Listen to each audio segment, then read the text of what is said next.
A partir desse momento, você está conectado com Roberto Carlos Fernandes, o novo peregrino.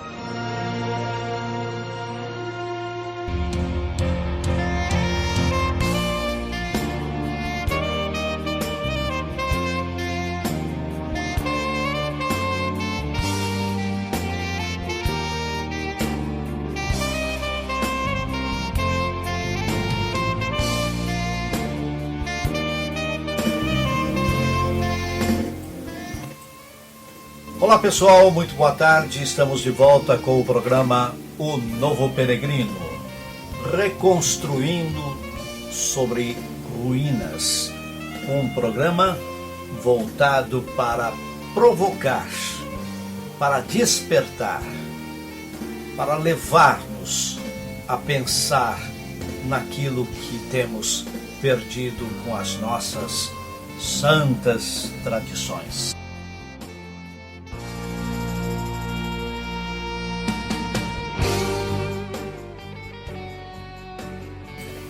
Começa o programa hoje com um desabafo. É um desabafo produzido por uma tristeza muito grande.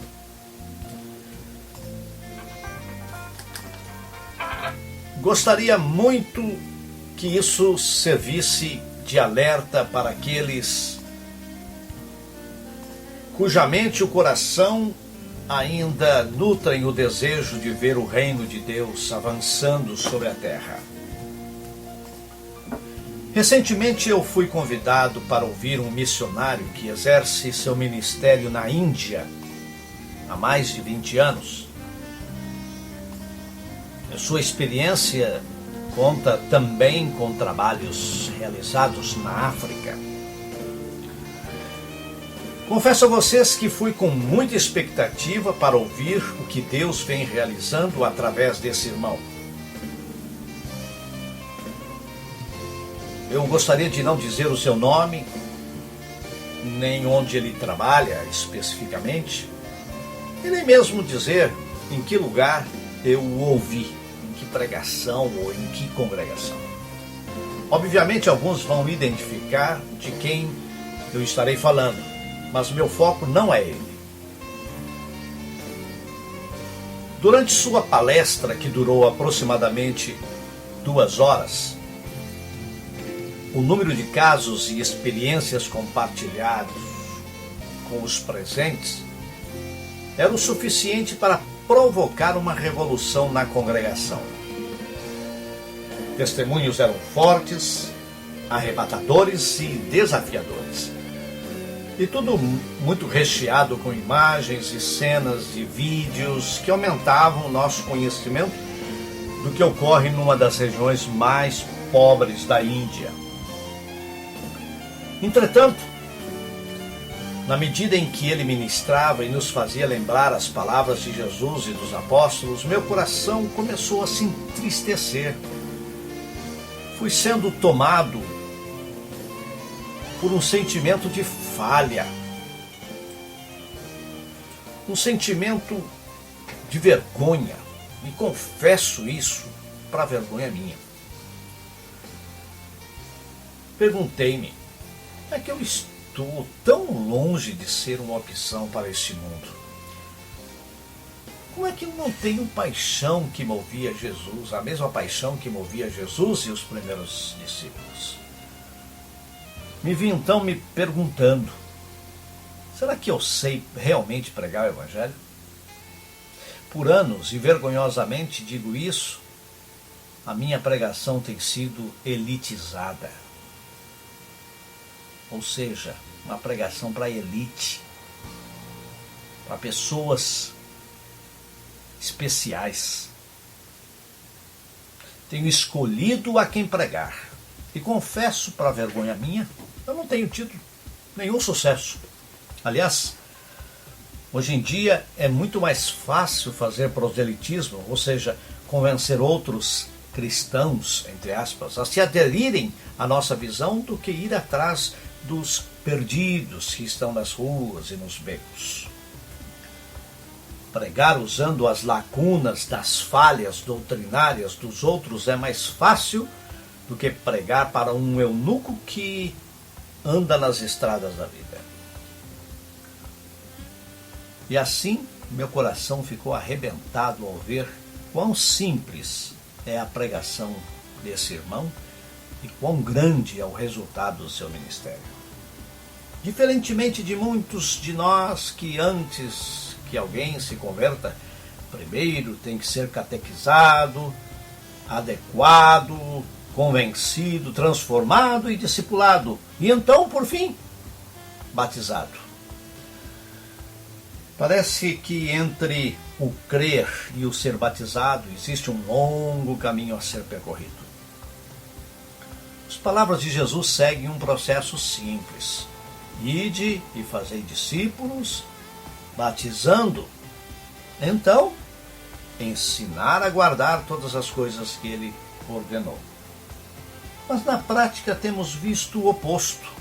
Coisa do tipo, ide, fazei discípulos, ensinando a guardar todas as coisas que eu tenho ordenado, e então, se eles forem aprovados, os batizem. E em alguns casos, se forem batizados e por qualquer razão não se adequarem à doutrina, desconsiderem o batismo. Ele continua sendo incrédulo, apenas tomou um banho. Mas voltando ao testemunho do missionário e a tristeza que crescia ainda mais dentro de mim, principalmente porque enquanto ele dava testemunho e contava o que estava ocorrendo, que em outros lugares eu imagino que arrancariam fortes aleluias, glórias a Deus, por tanta coisa linda acontecendo. Mas aquela congregação estava apática, calada e sem reação alguma, a ponto do apresentador pedir que os presentes dessem uma aleluia e aplaudissem a Jesus, e mesmo assim, alguns nem se moveram. Por fim, depois da apresentação, aquele irmão fez um apelo. E olha que não era um apelo para levantar recursos financeiros. Era um apelo para que se levantassem aqueles que desejassem se envolver na obra missionária, atendendo ao chamado do Senhor. Incrível foi ver que, num auditório com mais de 80% de jovens, apenas 3 se levantaram. Não julgo aqui a motivação dos que não se levantaram, mas pergunto: que tipo de evangelho temos pregado? Que tipo de obreiros esse evangelho tem produzido? Nossos jovens estão sendo preparados para estudar, trabalhar, casar, ter filhos. E para quê? Nossos cultos estão cheios de pregações que fortalecem, enriquecem, amadurecem. Mas para quê? Nossas congregações estão mais parecidas com academias de ginástica, onde os frequentadores ganham energia, beleza escultural, disciplina corporal, conhecimento e técnicas de emagrecimento e saúde, tudo voltado para o indivíduo e seu desenvolvimento. Mas deixe-me dizer uma coisa, lembrando a vocês o que João escreveu a respeito das palavras de Jesus e das últimas palavras de Jesus. E recebereis poder do Espírito Santo que há de vir sobre vós, e sereis minhas testemunhas. Recebemos o poder do Espírito Santo para atender ao ide de Jesus, não para ficar e fazer discípulos. Esta semana, para completar minha tristeza, fui procurado por uma senhora, mãe de um jovem na idade de 16 anos, que pedia ajuda para seu filho. Alguns jovens para fazer amizade com ele e tentar ajudá-lo com alguns problemas pessoais, relativos à idade desses garotos. Procurei um líder que me recomendou a um outro, e este me sugeriu alguns outros, alguns jovens, E procurando os pais me disseram que seus filhos não podiam porque estavam estudando, ou trabalhando, ou que não tinham maturidade. Um dos líderes me disse não ter tempo e morar muito longe, uns 35 minutos de carro. Me lembrei do meu tempo de infância. Ouvi o evangelho com 10 anos de idade e com 11 anos já estava pregando, indo às praças públicas, cadeias e sanatórios. Éramos um grupo de meninos que orava, jejuava, fazia vigílias e todos, sem exceção, são pastores hoje. O que estamos fazendo com os nossos jovens? Nosso evangelho está sendo elitizado. Há algo errado no meio do arraial. Como disse no início, é apenas um desabafo. Mas é um desabafo que bate de frente comigo mesmo. E eu entendo bem o que é isso. Que venha sobre nós o temor da profecia do Senhor, a profecia dada a Ezequiel, ou por meio de Ezequiel. Ezequiel, capítulo 33, versículos 7 a 9. Disse o Senhor: Filho do homem, eu fiz de você uma sentinela, uma atalaia para a nação de Israel. Por isso, ouça a minha palavra e advirta-os em meu nome. Quando eu disser ao ímpio que é certo que ele morrerá, e você não falar para dissuadi-lo de seus caminhos, aquele ímpio morrerá por sua iniquidade. Mas eu considerarei você responsável pela morte dele. Entretanto, se você de fato advertir o ímpio para que se desvie dos seus caminhos, e ele não se desviar, ele morrerá na sua iniquidade, e você estará livre da sua responsabilidade. Eu desafio a cada um de nós, neste momento,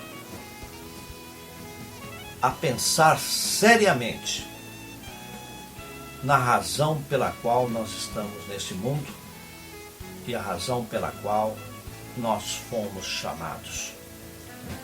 Nós fomos chamados para uma guerra, para uma batalha. Nosso ministério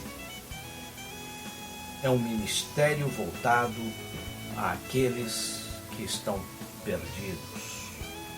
Não para a elite deste mundo, não para os ricos desse mundo, nem para aqueles que estão curtindo este mundo.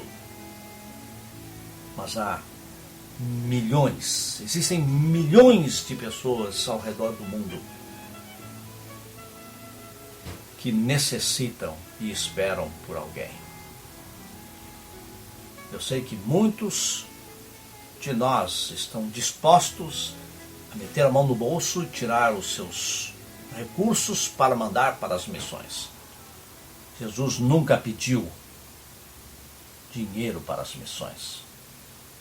Jesus disse: orai para que o Senhor da seara mande trabalhadores para a sua seara, porque atrás dos trabalhadores virão os recursos. Eu espero continuar com esse tema nos próximos programas. Escreva para a gente, participe, dê a sua opinião. Será um prazer. Quem está aqui, do outro lado, seu amigo, irmão de fé, Roberto Carlos Fernandes, o Novo Peregrino. Um forte abraço e nos vemos pelos caminhos da vida. Um abraço.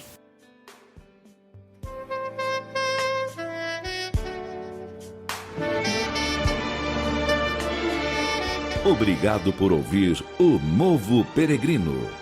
Se você gostou, visite a nossa página na internet www.onovoperegrino.com e deixe-nos um recado.